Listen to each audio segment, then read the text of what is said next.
All right, as our last few people start to file in, we'll get started this evening. So, good evening. Welcome to In the Adirondack Library. I'm Joe Dolan, Public Programs Assistant here at the Adirondack Experience Museum on Blue Mountain Lake. Adirondack Experience Library, it's the largest, most comprehensive repository of books, manuscripts, maps, government documents, all relating to the history of the Adirondacks. So throughout this series, we're excited to bring you inside the library, at least virtually, to explore Adirondack life, history, and culture. Books in this series are all available on our online store. You can also find them at your local library. I hope you'll continue to join us through the rest of the series. We have two more into the spring. All information about the books of the authors and the schedule is at our website, theadkx.org. Our interviewer for tonight and throughout the series is Mitch Tyke, Station Manager of North Country Public Radio and host of North Words. North Words, the fourth Friday of each month on NCPR from 12 to 1 p.m., along with weekly podcast episodes, features interviews, on-site recordings, special features, all that remind us what makes the North Country a special and unique place to be. It's now my pleasure to introduce tonight's author, Lorraine Duvall. Duvall became a lover of Adirondacks early in life through a Girl Scout canoe camping trip on Upper Saranac Lake. As an adult, she often vacationed in the Southern Adirondacks, and her lifelong dream of living in the Adirondacks was realized in 1995 when she purchased land in Keene, built a house, and moved there as a retiree. Duvall holds a Bachelor's of Science in Mathematics from Grove City College and a Master's in Operation Research and a PhD in Information Studies from Syracuse University. She spent her career as a software engineer and the director of research. As a board member and a board member of Protect the Adirondacks, Duvall devotes her efforts to environmental issues. In early 2020, she led an effort on environmental justice for the Keene Valley Congressional Church. She also served on the Keene Planning Board, the board of the Ausable River Association, the board of the Saranac Lake Community Store, the executive committee of the Hurricane Mountain chapter of the Adirondack Mountain Club, and the Community Services Board of Essex County. Since moving to the Adirondacks, Duvall's varied civic and environmental endeavors have helped her to understand and respect the different perspectives of those who both live in and visit the Adirondacks.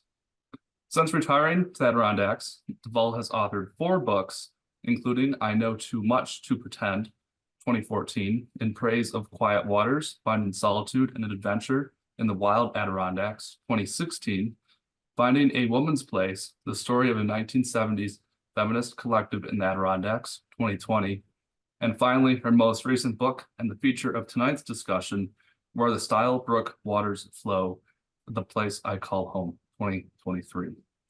So in a moment, I'll turn it over to Lorraine. She'll provide an overview of her book and then answer some questions from both Mitch and the audience. So we welcome your participation throughout the program. Submit any questions you have at any time through the Q&A feature through the button at the bottom of your screen. Also, be sure to check the chat for important links. Annabelle's already put a bunch in there.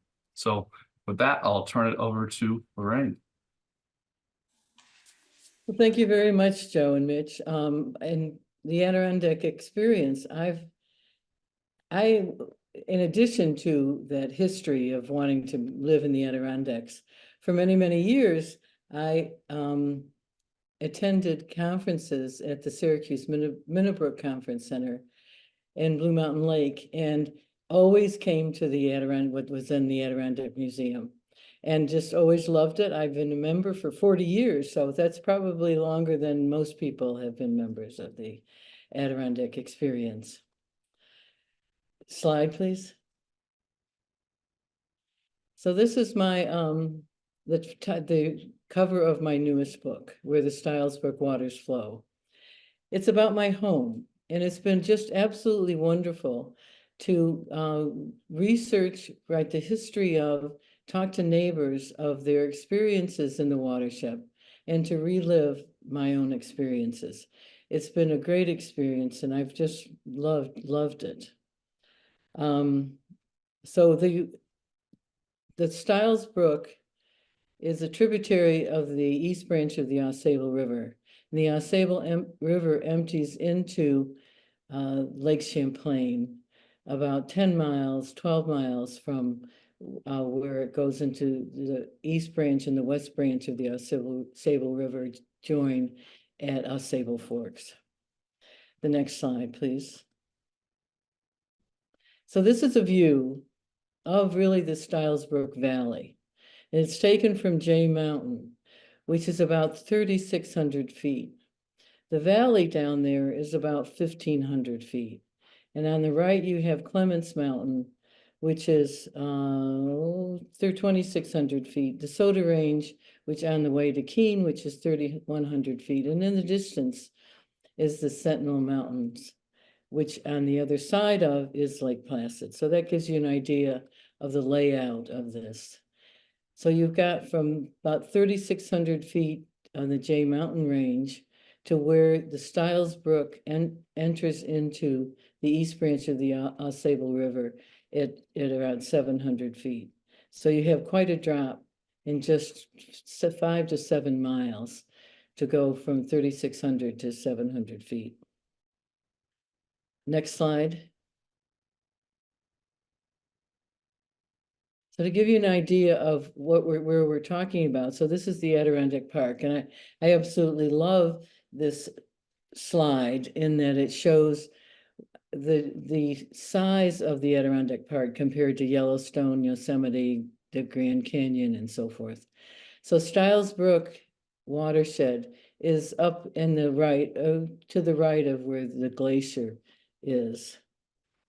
Now, all over the Adirondack Park, as it was in mostly New York State, in the Northeast, and maybe across the country, there was a lot of logging done in the 1800s, early 1900s, including in the Stiles Brook watershed. A big difference in our watershed is the how to get the logs down from the mountains. Next slide, please. So they built sleuthways. They built wooden troughs where they put the water into the troughs to bring the logs down. On the right, you can see the logs dropping into the Ausable River from Stiles Brook. Next slide. So there are a lot of subsistence farmers in the Stiles Brook, as there was in most of the Adirondacks. On the upper left, house was built in the late 1930s, early 1940s, and it was purchased by a couple who lived in Syracuse. And one of their children remembers succinctly coming up every summer. That's the first thing they do after school was out. They would come up here. And she and her husband did make changes and made the cabin into a year-round cabin for them. They're professors in South Carolina, and they come up in the summers and do their research. And the lower left is an old cabin, which has not changed much since they were artists, teachers from Long Island, and they've pretty much lived there every summer since they've purchased it again after World War II. On the upper right is an old farmhouse. This land was purchased by the Alpine Club of Canada, the Montreal section. They now that this house actually burned, they told me, they said some people from Manhattan came up and they had this big fire and it burned the house down. But they come up every year. They're just wonderful people. And then the lower right is the old McDonald farm. And that's near the property that we have. Next slide. So in 1935, right before the Depression, a man by the name of Samuel Thorne, who was a lawyer from Hudson Valley, he purchased 1,300 acres of these subsistence farms and had a very, very successful dairy there. They had cows and horses, and it was quite a farm. He and his family owned the Uplands, which is a great camp in Keene Valley. And he would come up every summer. And actually his granddaughter told me how that her grandfather would come up and people would ask him, "Oh, what do you do for a living?" And he'd say, "I'm a farmer in upstate New York in the Adirondacks." Next slide. So this is a drone view of our house and garage, and it shows some of the Stiles Brook, and just to give you an idea of the forestry and how the land was used for both fields and forests. In the background is Clements Mountain. Next slide. So this shows some of the activity that goes on. On the left is Chris Chambers. She's Davis Chambers of the Davis clan. They've been coming up for generations. And she just absolutely loves it here. And she has really documented what happened up in the Stiles Brook area. So she lives in what's called the Glen, and that was the flat area, sometimes called the Stiles Brook Valley. And her family has come up, as I said, for years. And here's an example of a scrapbook that she has. Up in the upper right is campers from the Alpine Club of Canada, Montreal section. And they come up pretty much every weekend in all year. I just saw them up actually for the eclipse. They came down for the eclipse. And on the lower right is it was a cabin that was purchased by an old farm that was purchased by Paul Desjardins. And he had a philosopher's camp up there. He was a professor at Haverford, and he would have his students come up, and that was their philosopher's camp. This property was sold just last year to one of Paul Desjardins' students. Next slide.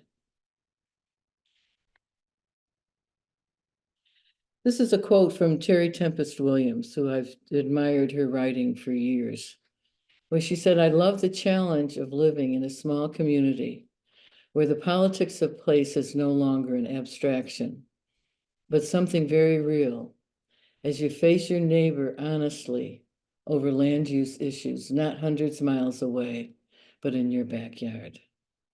This is from one of her books, Refuge. This quote really illustrates what happened in the Glen in the Stiles Brook watershed.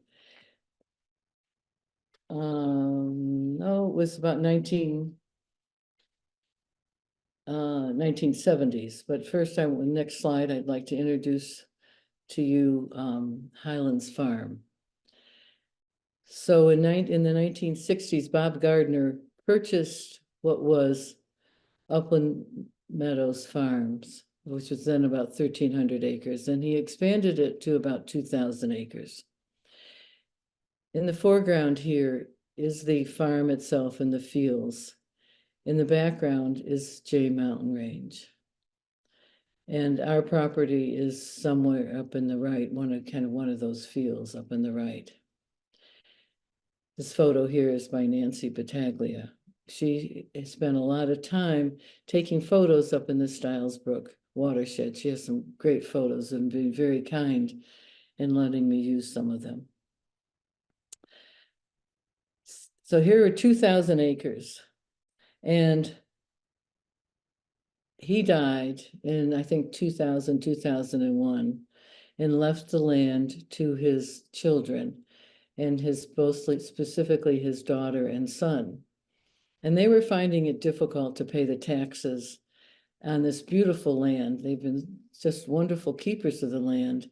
And it's wonderful driving up Stiles Brook Road from Route 9N between Upper J and Keene and come up to this flat land where they have kept it open, so you can see the mountains on all sides. It's just a gorgeous piece of property. But they, in 2007, next slide, they proposed development on this land. And this development was understandable in that they were having a hard time keeping up with the taxes, as I said, and the upkeep. They've been very, very good at keeping environmentally conscious people. But they were proposing 21 building lots spread across the holdings. And this document right here is really a notice of incomplete application for the Adirondack Park Agency. So I'll read you just a little bit about what this NIPR, what I called Notice of Incomplete Application, said. Materials not presented in the application were a proposal for stormwater pollution prevention and a master plan for future land use and development. The APA requested details on how they would minimize wildlife habitat fragmentation and asked for a unified forest management plan for the larger sites. Concerns were raised over the visual impact from adjacent public areas. So we were very happy that the APA had questioned some of the parts of the application. But three of us neighbors were concerned about this potential development. So we hired a lawyer from Lake Placid to look to see what kind of legal issues were around. Next slide. So I had three neighbors, one on the left, that's the cabin of Mark Levy and Celine Keating. And Mark and Barrett Edmonds and we, as I said, hired a lawyer to see what we could do in terms of limiting the development there. Now, it turns out that Mark and I both were beholden really to Highlands Farm in that Baird had bought property from Highlands Farm, 140 acres, and had subsequently divided it, and that's where our house was. So we were really a part of Highlands Farm at one point, but here we were trying to keep development out. Now, when I moved in, there were some neighbors who were definitely, let's say, not friendly. This whole neighborhood is very individualistic, and it isn't like a social time. It isn't a real social neighborhood. Very friendly, help each other out, but it's not a day-to-day come over to my house for coffee. Next slide. So Mark and Baird and I got together with neighbors and formed Friends of the Glen in the Stylesbrook watershed. Now here's Mark on the right at the outhouse. I wanted to show this to say they have no running water, they have no electricity. And Mark, and they use the outhouse. And Mark told me the story of how when they first moved there it was the 1970s. There again, no water. Then they went to the outhouse in the winter and they couldn't get in because of the snow. The door wouldn't open, so they had to change the direction of the door. You can see in that photo. So Mark was a neighbor, and he was a leader, basically the leader of Friends of the Glen. And that was appropriate in that he had many experiences in organizing. And concerned about the surge of inappropriate development threatening the whole Adirondack Park, and this would be an example of that. Now, John Davis, who was at that time, and who now is again, Conservation Director of the Adirondack Council, was very helpful. And what he did was he came and he helped us to get in touch with different owners to look at different people who might be interested in some kind of conservation considerations. And he very helpful. The problem was that nothing happened and that we still were concerned about this overdevelopment. Next slide. But on August 23rd, Highlands Farm project was conditionally approved, and it was conditionally approved in that some of the land which would not be developed had to come back to the APA, basically.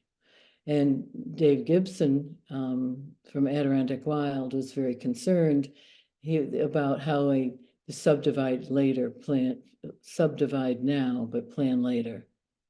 And Chris Knight wrote about this subdivision and requiring open space plan for large scenic lots, but later.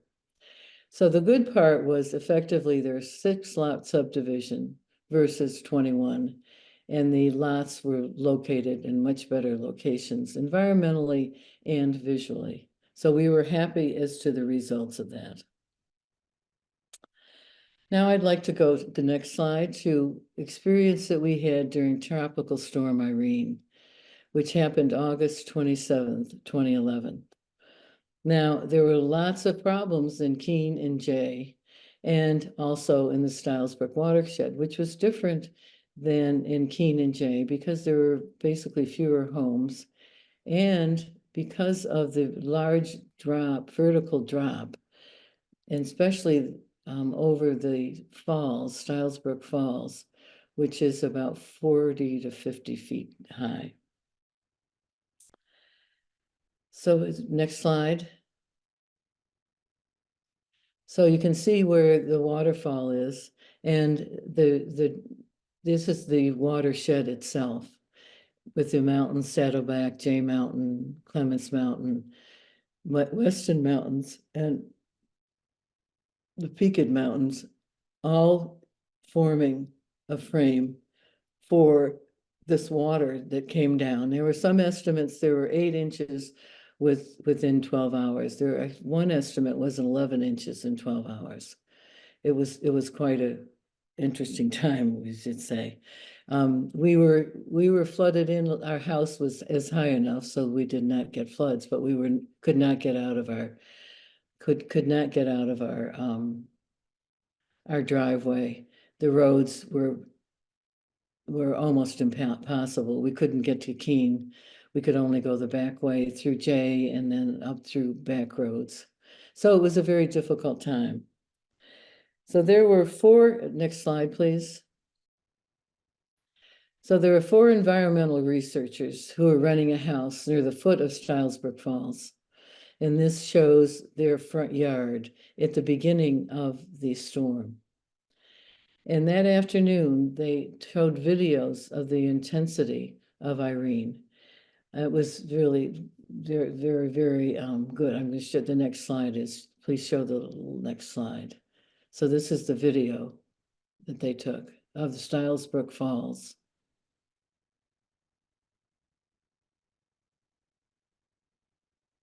You can see the big drop there.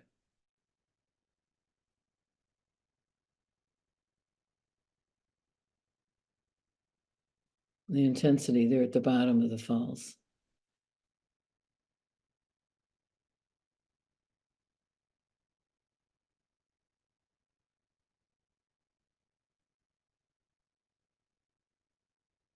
Next slide.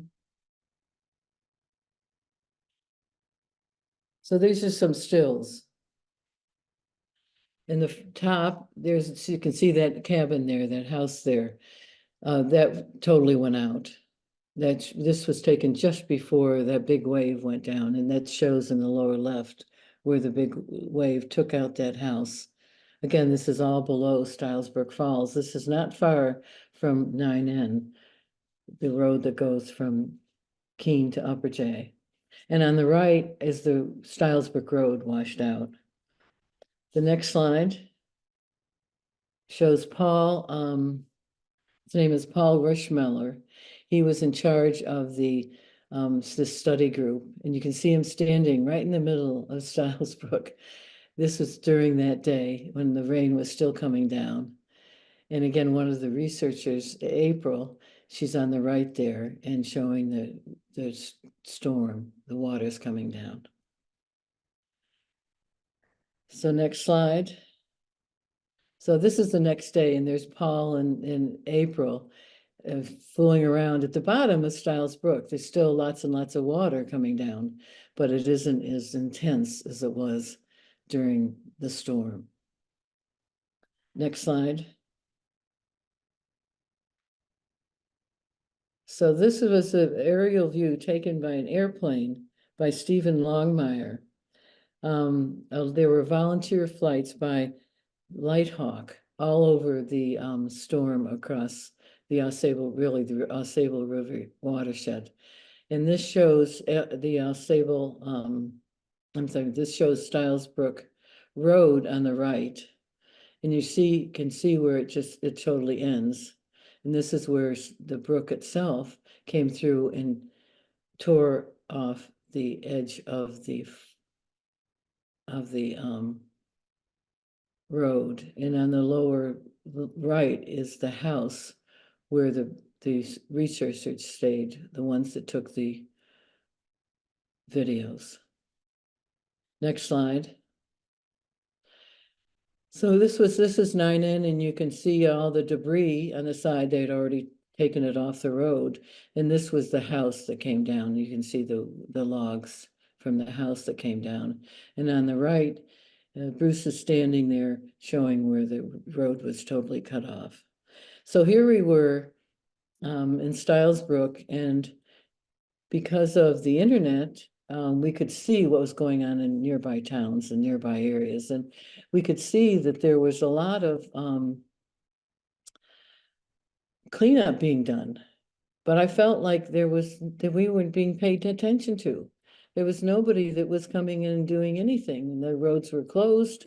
And I said, okay, when I heard, again, through the internet, that our governor, Andrew Cuomo, was going to come to Keene and then to Lake Placid, I said, okay, I'm going to go see if I can talk with him.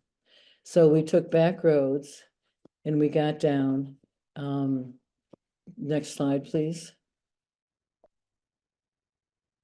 And there were a lot of politicians there with Andrew Cuomo on the left. And I got to talk with him. The woman in the center there, she also had talked with him. I think she's looking at the pictures of him when she was taken with him. But I talked to him. I said, Governor, we have lots of problems on Stiles Brook Road, and the road is closed to Upper J, and we need to be able to get back and forth. Well, he looked at me and he said he understood, but he just wanted to get to Lake Placid. That's why we see there he is going to Keene to Lake Placid. Next slide. So in August 30th, Governor Cuomo announced a waiver of permit requirements for making repairs. So just briefly, the Park Agency and DEC waiving permit requirements for emergency repairs as a result of the hurricane, allowing community leaders and private landowners to directly respond to the need for waterfront, road, and bridge stabilization and emergency repairs. Next slide. So we bushwhacked around the Stiles Brook and got to 9N right after this emergency order was put in place. And there were 4 men there, contractors from, I think it was Saratoga Springs or Albany, who had been charged with redoing Stiles Brook, the brook itself. And they were so happy to see some locals there because they had no idea where the brook was supposed to be. So we had to show them where we knew the brook had been and how they could reconstruct it. So this is an example of where they were digging out the channel for Stiles Brook. Next slide. There was a lot of controversy. Brian Mann and NCPR said green leaders worry that Irene cleanup is the wild, wild west. That is, anybody was going in that wanted to do anything, and there were some definite problems Carol Treadwell, who was then executive director of the Ausable River Association, said about the work specifically on Stiles Brook. This new man-made creek looks more like a drainage ditch. It really wasn't it wasn't the brook as it had been before. Next slide. So here is Charles Schwartz from the U.S. Fish and Wildlife Service. He also came to Stiles Brook. And he said, it's too straight. The water will just rush down. This cannot have been its natural path. So this is just an example of what happened in that period of time when the executive order was lifted.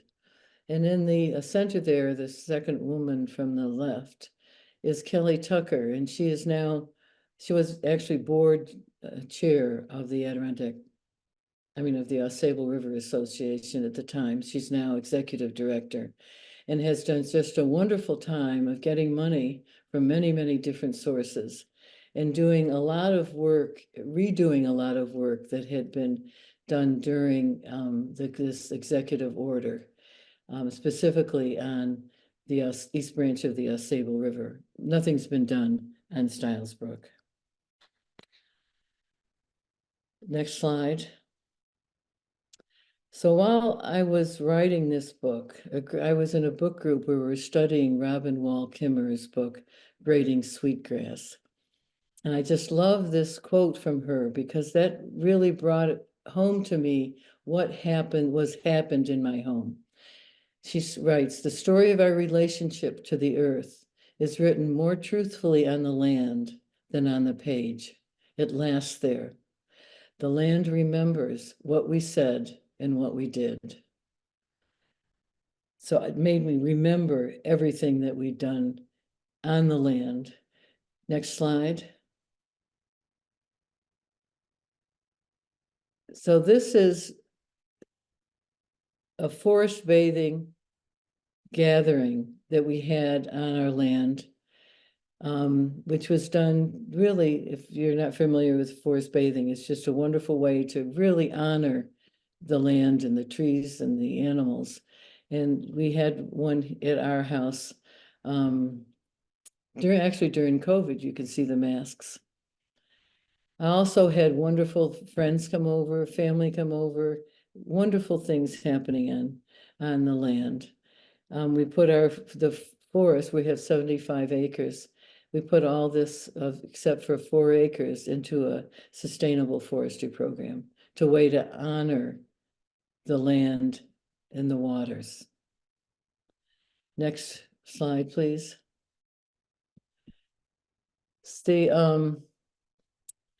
This is a bench that I had built. I was going to call the book From Where I Sit, because this bench and looking up Stiles Brook towards the Jay Mountain is just a wonderful place for me. I had this bench built because getting older, I could no longer land or walk and hike on the trails that we had built. So I said, well, I can come down here easily and sit and watch the water. Had some great experiences here. Have seen beavers come down. It's just been a wonderful place to be. Next slide. On the left, you can see a beaver dam that they built. This was just this past fall, but it only was there for about maybe 6 weeks. And then we had a storm and it totally washed it out. On the right is a storm that we had, and you can see my bench. It actually moved the bench a little bit, but the water all came up to where we have the path that goes to the bench. But it's fine. We're going out there now. Next slide. As I said, I loved meeting people, neighbors, not only neighbors, but specifically here, Ann Diggory. She's an artist. She had been doing a project for the Ausable River Association, and they put us in touch. So she came up to Stiles Brook, and on the right is the painting that she did for the cover of the book. On the left is her photo of a painting that she did And in the background is Jay Mountain. Next slide. So Anne painted just recently the Stiles Brook waterfall and what it looked like one spring day. And happy to say that if you're going to be in Manhattan, it's going to be displayed at the Blue Mountain Gallery in Chelsea in November and December of this year. She also has exhibits. She lives in Saratoga Springs, so she also has quite a few exhibits in Saratoga Springs. She's also been at the View in Old Forge. So if you ever get a chance, go see her paintings. They're just wonderful. And this next slide is one she's just sent me. And this is Stiles Brook in the winter that she had done. And the next one is one of my favorite views. This is, I said, if you drive up from 9N, and this is Highlands Farm, and this is the view of one of the gorgeous views of the sun. Next slide. I like this. This is a photographer from Burlington. You can see this wonderful photograph of the book and of her kitty cat. She said, I love reading with her kitty cat. As I was reading, I kept thinking of how important it is that books like this are written to keep a record of the real history of an area and how meaningful home is. I give this book an A+ and highly recommend it. I like this quote because she says she highly recommends it, but also because it shows the importance of home, of documenting home, of being home, of bringing people together. And what is it going to mean to do this? One poet friend of mine, he said, people will, people will remember this book because it tells the story of their neighborhood. So hopefully other stories can be told like this. So the next slide is just an advertisement for my other books. And I did want to say that In Praise of Quiet Waters, that's on display at Adirondack Experience in the Pack Canoe exhibit. So thank you, and we'll take questions.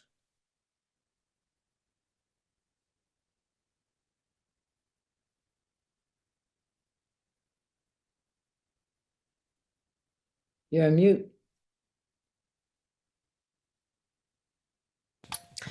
I have a double secure mute system here. I have the mute button on the computer and my microphone has a mute button.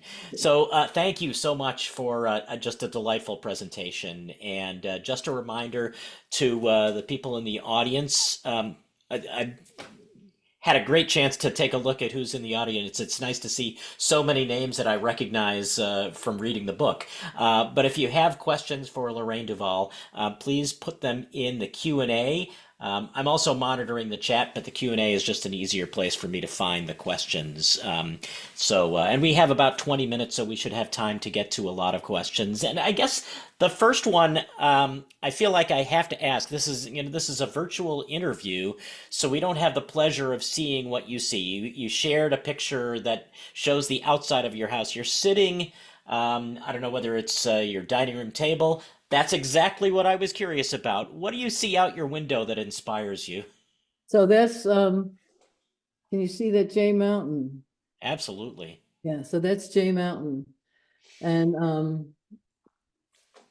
just the field and the trees and the mountain. And the mountain changes all the time, and just wonderful sunsets and even sunrises. It's just beautiful. Not a bad way to wake up or to go to bed. Right. Why was it so important for you to take this book on as a project? You shared the names and a little about the other books you've written, but what made this such a vital piece of who you are and what you're about? Well, the book before which was on the Woman's Place, which was the commune or the collective, outside of Warrensburg and Athol in the Adirondacks. And I thought, hey, I'm telling somebody else's story. Why should I be telling somebody else's story about place? You know, because it was wonderful, but it still was their story. It wasn't my story. And I thought, this is so rich here. This is what I'm going to do. By the way, though, after my last book, I said, I'm never going to do another book. So it just taught me as I was starting to write things. It's taught me. Do you feel as though is this? I mean, this is a book about place, but it's also in a lot of ways it seems like a memoir. Oh, it's definitely is a memoir. It's to me a memoir about place, which with some history in it. And you know, that's what I like. So these are my memories. But hey, how come? What happened beforehand? And what are my neighbors doing? And you know, I didn't know a lot of the neighbors, really. I never even met some of them. We had a party here, and my daughter was here, actually from Idaho, and she was here, thank goodness, because she took care of serving people. What she noticed was that there were people, rather than going in little clumps, they were talking to each other and saying, "Oh, where do you live? Oh, I didn't know you've been here that long." And so it's like people getting together rather than going into their own silos.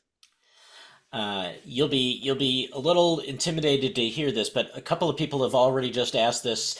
Do you have plans for another book? And if Oh. so, on what?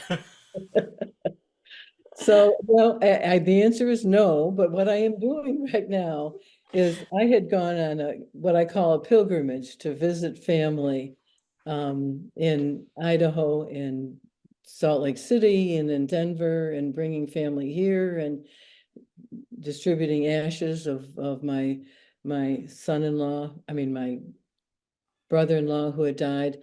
And I'm doing that, and I'm doing it by myself. And it's like another book. I didn't plan it. I was going to have a photo book, but I thought, well, I have to write about it. So it's And I'd be remiss if I didn't mention that one of the people who, John Sasso, said, "Thank you very much for a wonderful presentation." And Mullen, who asked a similar question, also said, "I'm so impressed with the presentation and all your research, but mostly I'm impressed or I'm amazed at your love for the Adirondacks." We also had a question from Sally Sheldon, who says, "I may have missed it, but how long have you lived in the Adirondacks?"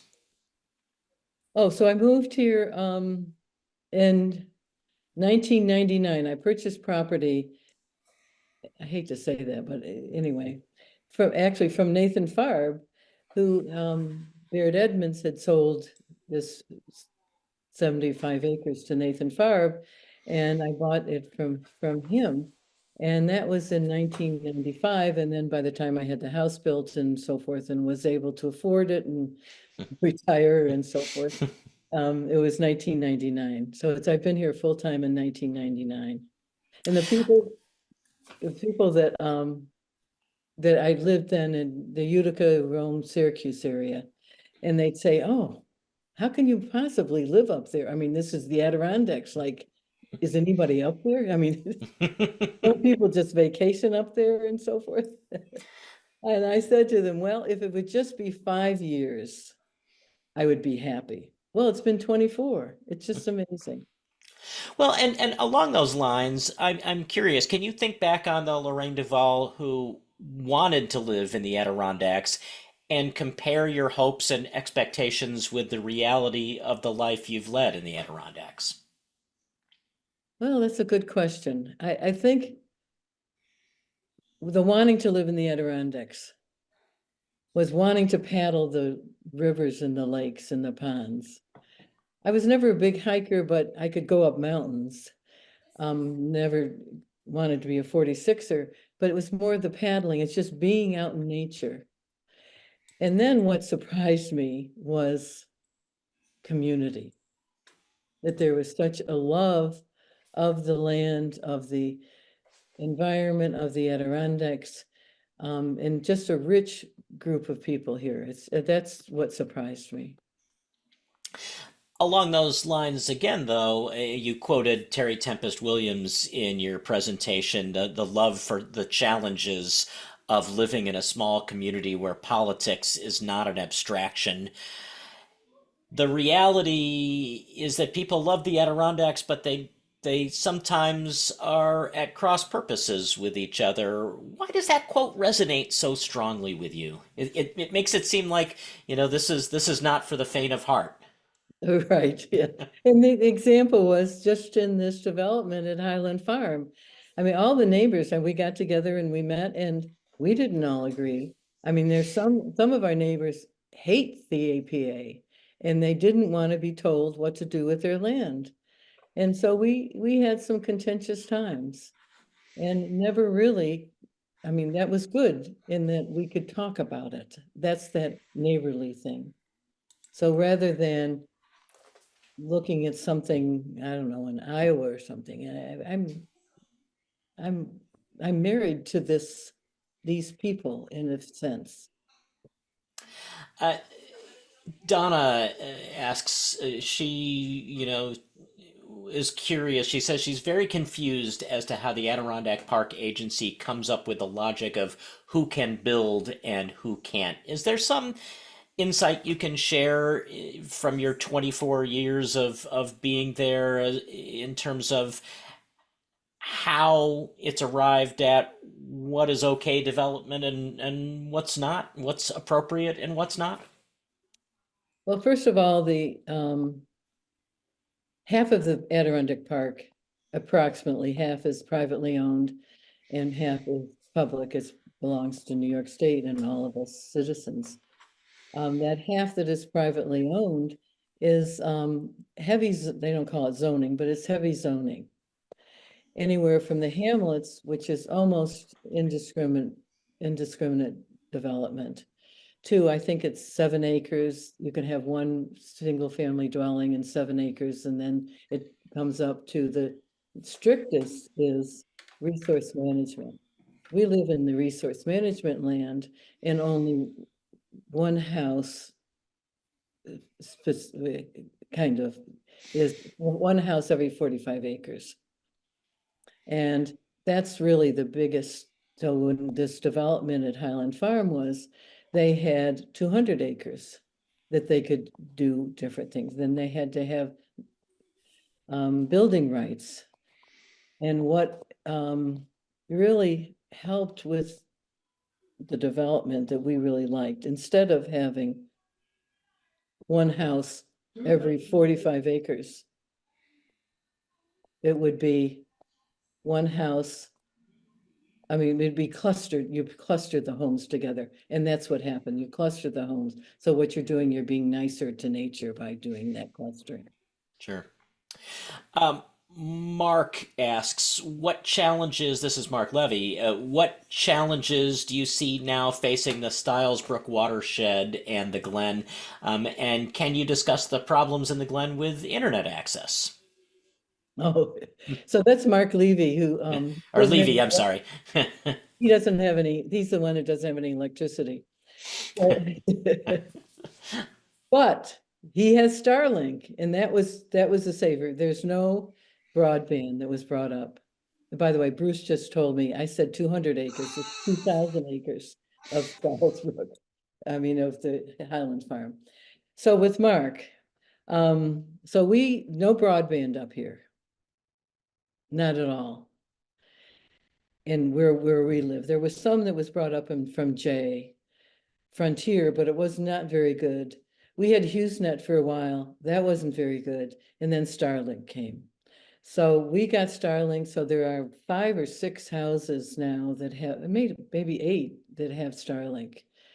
And that has been, I mean, I couldn't be doing this now. I was just going to say, this isn't an ad for Starlink, but the quality of your connection seems just great. Yeah. I mean, when I was on HughesNet during COVID, on HughesNet, I'd have to go to the library to get any real internet access. But it's expensive. And I don't want to get political, so. Would you hope that someday that that broadband comes to the Glen? Well, that's a good question. In one sense, I came from a technology background, and I don't know what it's going to be like 20 years from now. Is it going to be is broadband going to be the way to do it? I don't know whether it's really, is it too late to bring it up? Right, and maybe it's important to wait for whatever's next. Yeah, right. And in fact, Neil McGaffey has chipped in and said his family has property in the Glen and has high-speed fiber optic reliable internet that comes up from the direction of Jay on Jay Mountain Road. Mark Levy's other question: Are there other challenges you see now facing the watershed in the Glen?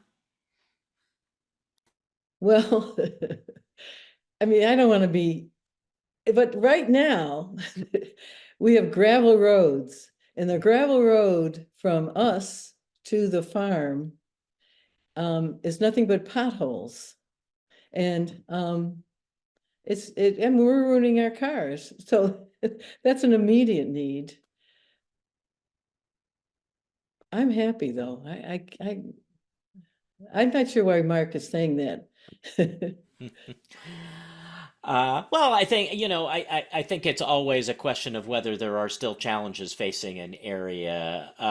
But I'm happy to move on, actually, and go back to maybe another question about the process. And the thing that I wonder, for having done so much research and so many interviews and doing all the writing in this project, do you feel you look at Stiles Brook through a certain filter today, a certain understanding that you didn't necessarily have about this place you call home before you started the project?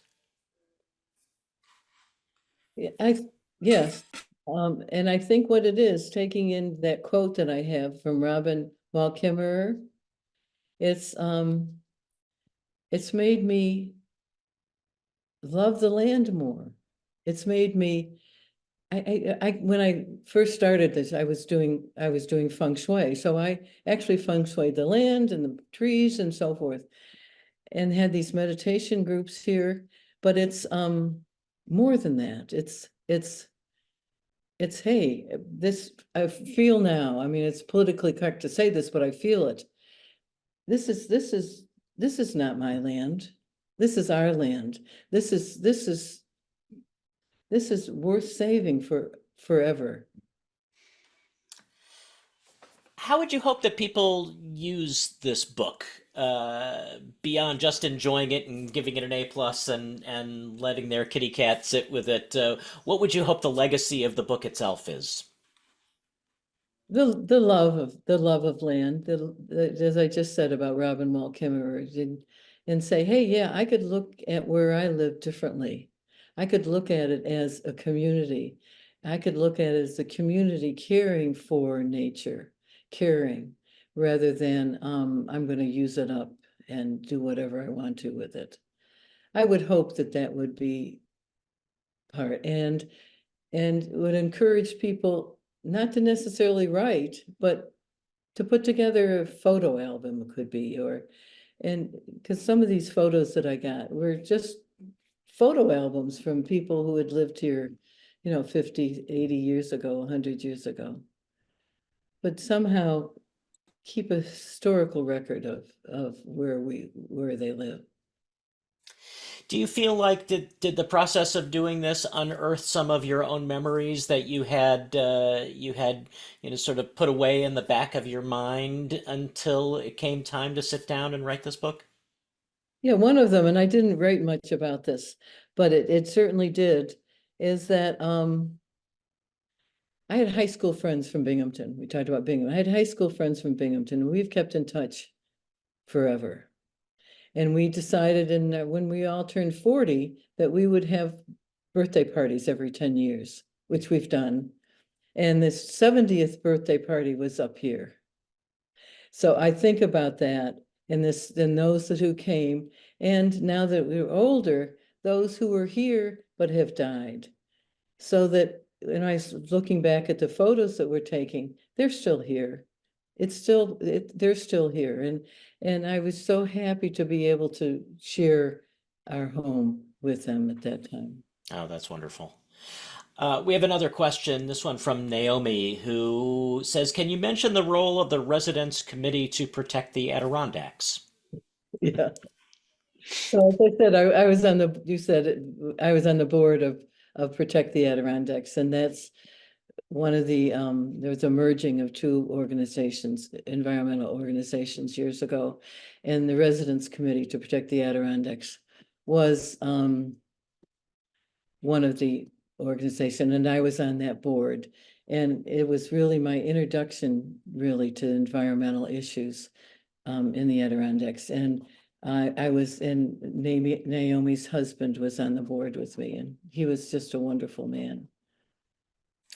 What was the biggest surprise that you came across as you were doing the research and talking to your neighbors and you know the people whom you hadn't necessarily met or gotten to know as well? Oh, biggest surprise.